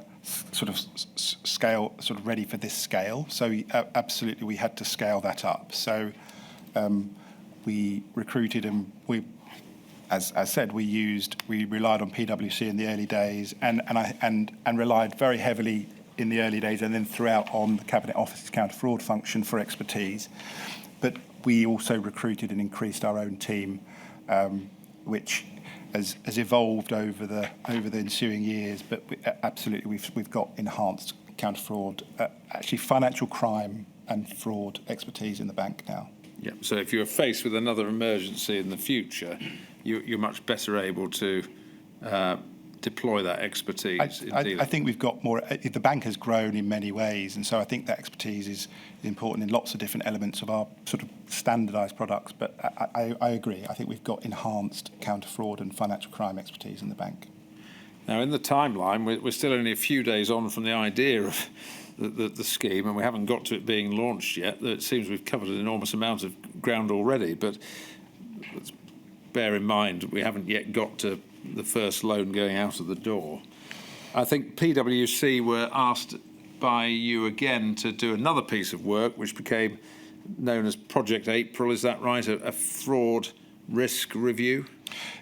Essentially, it was almost like a post-launch review. So they'd done that piece of work, the risk assessment pre-launch, and then in short order after launch, because although it was only days, I think, I'm trying to think, I think it was about 8.4 billion was approved in that first week. So it was only days afterwards, but it seemed appropriate to get them back in to kind of do a follow-up review to almost say, okay, is it working what we've put into place, and what else could we do? Right. Well, I'm sorry if I've jumped out of the chronology, but let me try and regain the chronology. I think you've mentioned this already, that I'm going to ask, this is put up on the screen, INQ 000 564 005.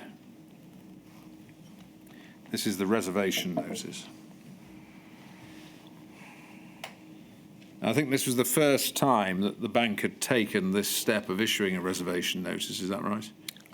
That's to my knowledge, yes. And so this is a formal notice to the Secretary of State in respect of the proposed bounce-back loan schemes, which sets out the bank's concerns. Is that right? Correct. With the scheme. And what's the consequence of issuing a reservation notice, so far as you're concerned? Are you just formally recording your reservations? Essentially, yes, that is my understanding of the reservation notice, but it also ensures that we get a formal response effectively instructing us to crack on and do it, recognising those risks. It's not that those risks weren't discussed and debated, of course, but it is a serious step for us to do this, but it's to formally recognise those concerns, and as I say, to formally get an instruction that very clearly recognises those concerns and instructs us to continue. Yeah. And as you said, you send in the notice, and then comes the ministerial direction from the Secretary of State, essentially saying, get on with it. Yeah. I note your reservations, but get on with it. And that's the direction to go. Yes. And so you mentioned launch. Let's just go over that again. Formally launched on the 4th of May, 2020. Yes. Initially, it was going to be open until the 4th of November. But I'm just taking this from your statement, just to put all this into context. £2 billion worth of applications reported by just 4 lenders after the first day of launch. Correct. And in the first week that the scheme was open, 268,000 loans approved with a total value of £8.4 billion. Now, going back to objectives, the objective was speed, 8.4 billion of loans approved within 7 days. On the speed front, would you say you were meeting the objective? Yes, I think we met that objective. Yeah. And just thinking about those numbers, looking at the counter-argument, the argument you shouldn't have done this, I mean, that's money, that 8.4 billion, that wouldn't have been available under CBILS, or wouldn't have been available under CBILS at pace? I think, broadly speaking, both. 85% of bounce back loan borrowers had never borrowed commercially before. So and that's not to say that some couldn't have got a CBILS, but clearly it wouldn't have been done at pace. But I think it is, and this is a presumption, I can't prove this point, but I think it's fair to say that the vast majority of those borrowers would potentially not have got a CBILS, and definitely not at the pace that they got the bounce back loan. So if you work on the basis that people borrow money because they need to, these would have been businesses that wouldn't have been able to access funds at all. That's your understanding? I think they would have struggled to access funds. The deeper we got into the pandemic, the deeper we get into lockdown, in normal circumstances where you have to, if you're going to apply for credit and go through credit checks, you have to sort of be able to prove the affordability and viability of the business. And of course, if you're in lockdown, the ability to prove that becomes increasingly difficult. Okay. One of the issues with CBILS that we've heard about is this difficulty of accrediting lenders. Was the accreditation of lenders process under bounce back loans smooth, or were there problems there? I think, looking back, it was smoother. I think because essentially we were building on the back of the work that we'd done previously.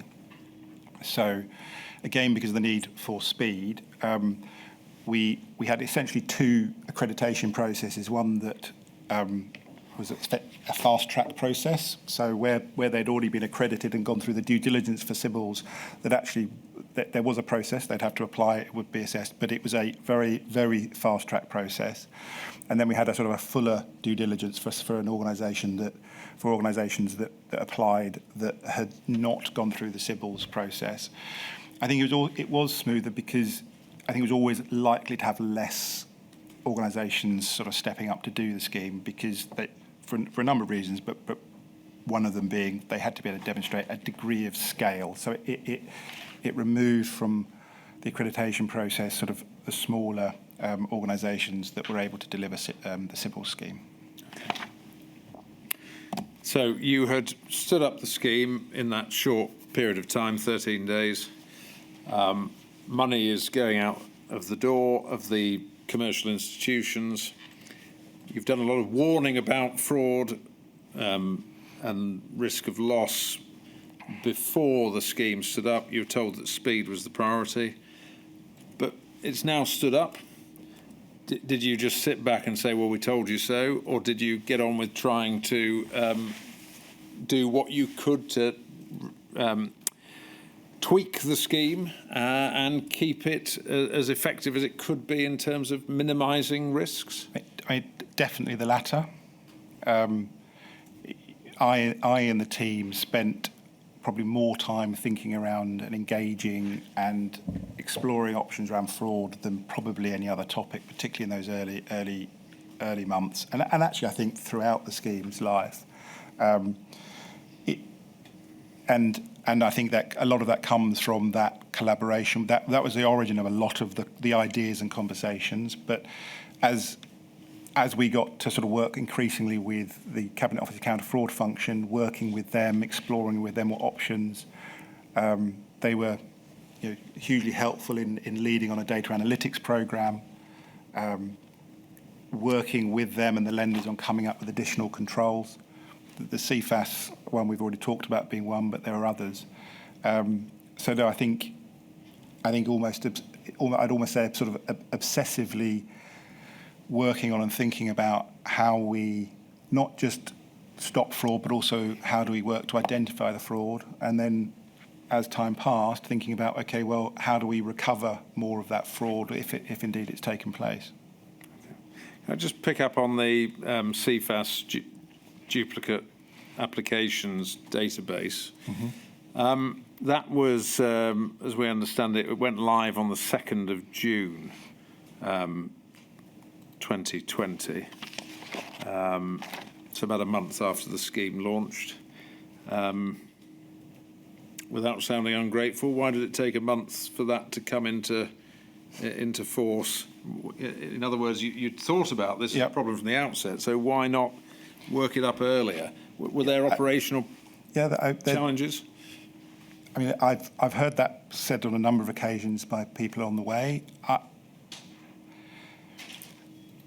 I think it was a fabulous effort to get something like that up as quickly as it was put together. I think just as a sort of, to put it into context, to get a database built with ultimately 25 different commercial organisations all inputting to that database, agreeing standardised approaches, standardised data points, standardised actions to take from the data points, millions of data points all being loaded into this system, and actually agreeing with the lenders how they would do it and getting them to agree that it would become mandatory, because it's the sort of thing that obviously if only half the lenders use, then you're not going to be able to check what's happened previously. And actually getting them to agree to something that they knew that potentially would be a risk from down the line, because they were voluntarily taking on an additional mandatory obligation. So I think getting a database of that size and scale and complexity, also considering data protection implications, GDPR implications, data agreements, and for CFAS to build the thing, I will always look back and think that was. I would love to have had it on day one. I'd love to have had it there to start with, but I look back on it and think it was launched in really good order. And presumably, just to add to that, you also still had an awareness that the Treasury was resistant to anything being introduced that would slow down speed of delivery. So it was doing all of that, getting everybody engaged with this database, making it accessible to all the lenders, making the data points work in such a way that did not cause applications to be significantly delayed. Correct, and we had to put it's in the evidence that there was a ministerial submission to actually get ministerial approval for us to essentially make it mandatory. So it did, because of that resistance to checks and the sort of that policy objective to make sure things were not slowed down at all, that we had to go through that process of explaining here's a solution to that particular risk. We've got all the lenders on board, but we still, quite rightly, because of that focus on speed, went through a ministerial submission to ensure that we had approval to make it mandatory. Yeah. And let's move on to that submission. This was on the 11th of June 2020, INQ 000564055. That appeared without me finishing the reference, so thank you very much. But there it is. There were really three things, I think, that emerged from this submission. Three things you were asking for ministers to agree to, is that right? Yes. Three core components. One, page 3, paragraph 15, please. to mandate, as you've just said, the use of the CFAS solution. So that would come from ministers. Yes, that's now mandatory. Mm-hmm. And you've explained the importance of that and what it was designed to tackle. And then paragraph 16, please. Thank you. Action 2, empower lenders to take up to 48 hours for fraud checks across high-risk groups, as long as they continue to process the majority of applicants within 24 hours. So not changing the goalposts for the majority of people wanting to access this scheme, but saying we think we can identify a small number of high-risk applicants, and we should have a little bit more time to process them? Yes, I mean, essentially that's correct. So as well as looking for those sort of scheme-wide controls, such as the CFAS checks and some of the other things that come into play, we're also having lots of bilateral conversations with the lenders. Essentially, a lot of them were doing it of their own account, but encouraging them and trying to liberate them to say, look, what else can you do? What other controls can you put in that aren't necessarily going to be scheme-wide, although if they work, we'll share them. And so the lenders, to different degrees, some to more effort than others, but they were all trying to come up with controls they could put into place. But what they were flagging is that if you have a control, quite often it will click and it will say, here's a potential challenge you need to investigate. Very rarely does it say, it is it's very difficult to say it's definitely fraud, but here's something you need to investigate. And they were sort of very nervous because of this strong instruction that everything had to be done at the speed and that 24 hours was really locked in as the sort of the deadline for delivery. And so to give them the comfort to kind of encourage them to do more of their own individual building of fraud controls, we put this in just to give them that little bit of leeway to allow them to sort of identify and flag high-risk cases and then take the time to review them and then decide if they proceed or not. Okay. So that was the second action. And then page 4, paragraph 17. Third action there that you were proposing, which goes back to the point you've made about CCJs, which, yes, are a credit check, but one that can often inform you about fraud as well. So this was allowing lenders to decline an application where you've got more than 3 on your record. Correct. And is 3 was taken as being, that's not just a mistake or a one-off, it's likely to show a pattern. It perhaps slightly kind of arbitrarily, it was trying to suggest that if you've got multiple CCJs, there could be an implication of sort of behaviour that is more fraudulent than just credit losses. And with all of these sort of checks, it doesn't mean to say that they would be automatically declined, but it would put it into this higher risk population and then ensure that they were looked at more closely. Okay. So that was what you were asking ministers to allow you to do, those 3 core things. And those were presumably all 3 things that you thought this will make a difference, quite a significant difference, but it won't really get in the way of operational speed of delivery. Correct. Right.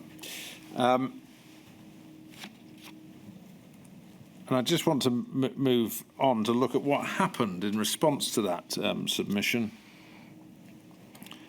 And I'd like, please, INQ 000595845. And this is an email exchange between BEIS, Treasury and Bank.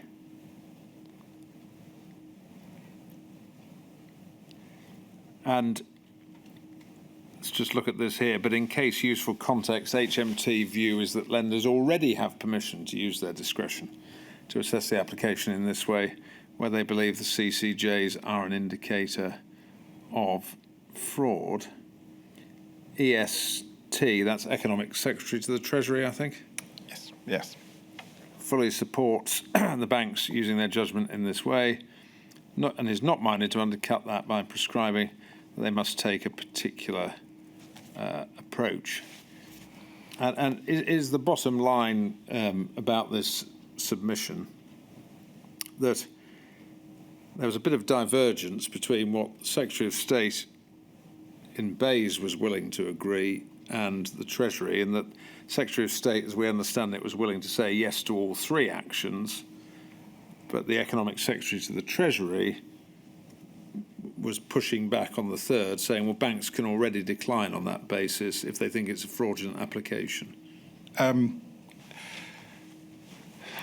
mean, this actually just became quite confused, and I think there's further email exchanges that sort of show that, because there's some exchanges that say it's approved fully, others that say it's not. So I think this particular point did become a bit confused. And I think it sort of goes back to, as I said it much earlier on, that I wish I'd taken more time to explain actually the interrelation between credit checks, but that's with hindsight. I don't think this actually gave us what we were looking for, because we were looking for it to be specifically mandated, because then you could build a consistent approach and ensure that it became part of the scheme. I think it is fair that they had the right to decline based on their risk assessment. That is fair. But of course, they'd also been told to switch off all of their credit processes, and this is a credit process. So they'd actually, in most parts, sort of almost switched off or removed this from part of the journey. So what we were looking for is actually that to be mandated, that essentially they would all have to switch it back on. We could agree one process for communication. You wouldn't have the issue of a lender A declining because of CCJ, lender B not, et cetera, et cetera. So it was positive in the sense that we could go back to the lenders and say, if you still have it on, you, just to be very clear, you can decline based on 3 CCJs. But to my view, it didn't go far enough. No. So really, you got 2 out of 3 of the Two and a half. 2.5. All right. So not quite meatloaf, but 2.5 of the things you wanted. All right. Very good. Can we move on to another issue, change of director fraud? I think, is this right, that this was also identified as another potential indicator of fraud, where you saw directors being changed, which would give the impression that a company was therefore active. Is that the idea? Essentially, yes. It's the risk. If perhaps you've got a shell company or a dormant company, or the ability for someone to sort of buy a company, and then by buying the company you change the director, and then you apply for the loan, and it was identified again. I'm sure others probably found highlighted it as well, but it was identified through that fraud collaboration working group by one of, if not more, of the lenders as something that they had observed and they were starting to get worried about, and that ultimately led to the additional check being put in place. Yeah. And that was a fairly simple step, was it, to put that check in place? I don't think it was necessarily that simple, but our Cabinet Office counter fraud function was sort of really helpful, because they had the access to they were able to get access to Companies House and to essentially put in place the check. It was only possible because we'd built that CFAS duplicate check, because essentially it was almost just another flag that was put on that. So when someone would go in to check whether there was a duplicate, it would also check at the same time, was there a flag that there'd been a recent director change. So without the CFAS duplicate, we couldn't have done that. But I don't know how easy it was for Cabinet Office to get the data, but I think it was another positive addition to the counter-fraud controls that are in place. Yeah.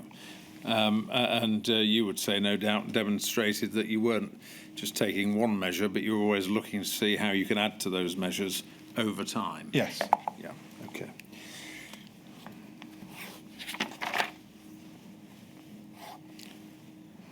And generally speaking, how did you find that the Cabinet Office Centre of Expertise assisted the bank in terms of tackling fraud and issues that arose?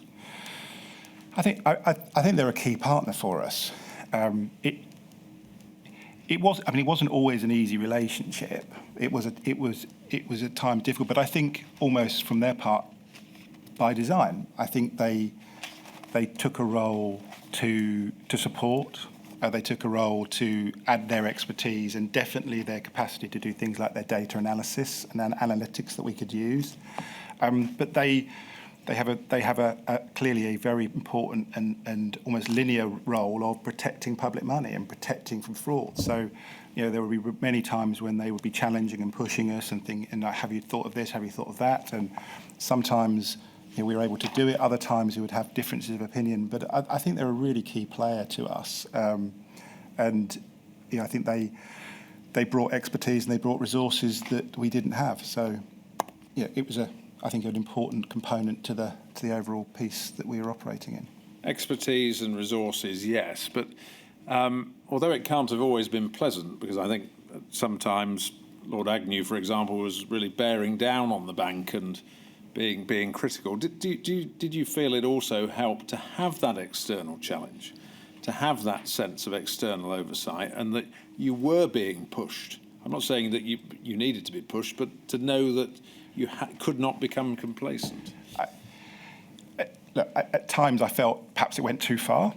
I think sometimes some of the criticisms I would not recognise, but I think it is important to have functions that hold you to account and to push, and you can have those challenging conversations.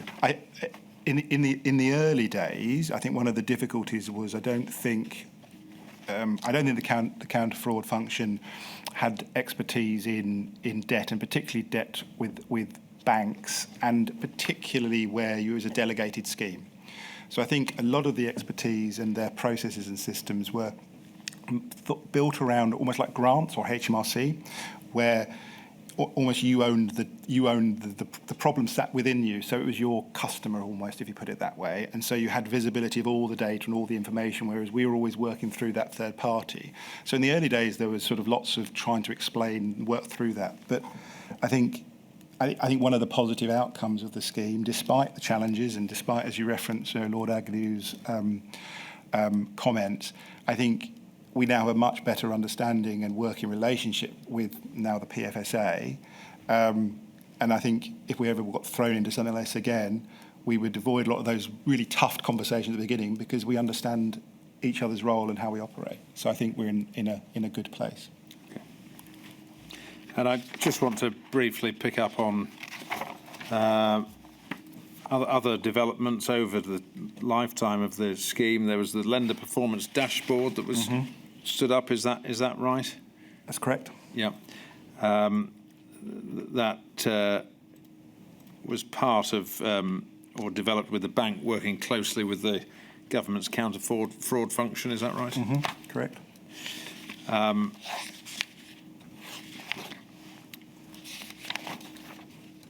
Can I move on to extension of the loan schemes? And I don't want to get too much into the detail here, but taking it very shortly, is this the position that the Chancellor wanted to extend the schemes, which have been due to end in November? The bank didn't, and I don't mean from a perspective of the bank just didn't want to do it anymore, but the bank had to look again at what the risks were, how much extra fraud might be, how much extra loss there might be to the public purse. And so you were flagging all of those things. There was a further letter of reservation, I think, and a further ministerial direction. Yes. So, again, I was not party to the kind of board-level conversations around that. I think that sort of November, that sort of conversation in November reservation, I think, looking back on it, I think probably we got that one maybe wrong. Looking back on it, I think the decision at the time was spot on. But I think at the time that, if you recall, we were in that period where it felt like things were opening up. It was before that sort of there was a big sort of lockdown in that December, if you remember, around Christmas time. And I think the bank at that time was looking at it going, well, actually, things are opening up. We're getting a little bit back to normal. We probably don't need this level of extreme support and with all the risks that come. So to continue, we still think, therefore, there's a value for money concern. Personal view is that, in retrospect, very quickly we hit another big lockdown. So, frankly, I think, looking back on it, that perception of opening up was wrong. But at the time, it was obviously dealt with. It seemed to be appropriate to issue another reservation. Yeah. Okay. I'm sorry we've sort of cantered through those last few topics, but I wanted to give you an opportunity at the conclusion of your evidence, as your colleague had earlier, to share any other reflections. We've dealt with a lot of learning that's been done and things that have changed, but is there anything else that fundamentally strikes you as having been good learning from what happened, proposals for the future? So I think there's lots of incremental pieces of learning that have been built into the way we operate. We've talked about a few of them. I think even sort of small changes to, Raoul de Monge was talking earlier about the Growth Guarantee Scheme. There's small changes in the contracts we brought through from RLS and GGS to ensure that we have better access to data from our partners, little tweaks around fraud. So there's been incremental changes, I think, which are positive. I think the wider kind of points that I think are worth drawing out is, I do think it's almost important that we don't lose some of that almost institutional memory across government. So I think that be a crisis toolkit at a sort of interdepartmental. I think that's quite important to make sure that the learnings are maintained and that we have a good a toolkit to refer to should we hit another crisis. There's been lots of work done around data, but I think that's another important area to continue to work on, how government shares data, how we share, and of course we've got, it's important that we protect consumer and people's data, but some of the challenges of the scheme were the inability to access data quickly. So I think that's an important area for us to collectively work on. And I think the sort of final thing in that toolkit, I do think a scheme like Bounce Back is still important to have in the toolkit. If we ever hit a crisis, it should always be the sort of almost the last emergency lever we pull, because it comes with such risk. But if ever we, depending on the circumstances, I think it's important to have a scheme like Bounce Back loans. I will never be comfortable with the level of fraud that took place. Frankly, it's less than people worried about, but it's still considerable amounts of money. But when you look at the evaluations, and hundreds of thousands of businesses survived as a result of the scheme, and as a result of that, many hundreds of thousands more people stayed in employment. And again, without being overly sort of sentimental, that meant millions of families and people were supported by the salaries those employees were given. And I go right back to that comment I made earlier, that the view was it was almost existential. Now, whether it would have been, we can debate, but I was in Belfast last week and in front of a business, a large business, 55 million turnover business, I think, from memory. And they were doing a presentation effectively talking about equity fundraising. But they started off talking about the loan schemes and saying if it hadn't been for the loan schemes, we wouldn't be here today and the 50 people we employ wouldn't be employed. And I just say that because the risk is that Bounce Back loans becomes all about the fraud. And I think it's really important we don't lose and think about in the future scheme how we stop the fraud and how we minimise it and how we do better and how we avoid some of the mistakes we went along the way. But I think it would be terrible for us to sort of almost therefore dismiss this as an option in that last case scenario of taking a really high risk plunge to have the impact that the scheme had. So that would be my sort of final comment. Thank you. Thank you very much, Mr. Bowman. My lady, those are my questions, and I don't think there are any other questions from any core participant.